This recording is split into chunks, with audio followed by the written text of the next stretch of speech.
صحیح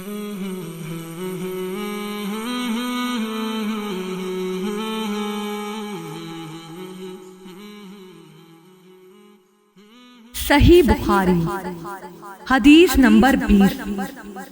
یہ حدیث ہم سے محمد بن سلام نے بیان کی۔ وہ کہتے ہیں کہ انہیں اس کی ابدا نے خبر دی۔ وہ حشام سے نقل کرتے ہیں۔ حشام عائشہ رضی اللہ تعالی عنہ سے وہ فرماتی ہیں کہ رسول اللہ صلی اللہ علیہ وآلہ وسلم لوگوں کو کسی کام کا حکم دیتے تو وہ ایسا ہی کام ہوتا جس کے کرنے کی لوگوں میں طاقت ہوتی۔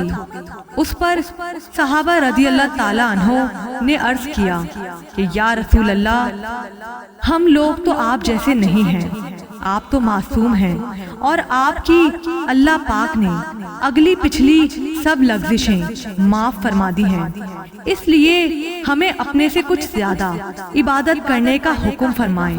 یہ سن کر آپ صلی اللہ علیہ وآلہ وسلم ناراض ہوئے، حتیٰ کہ خفگی آپ صلی اللہ علیہ وآلہ وسلم کے چہرہ مبارک سے ظاہر ہونے لگی۔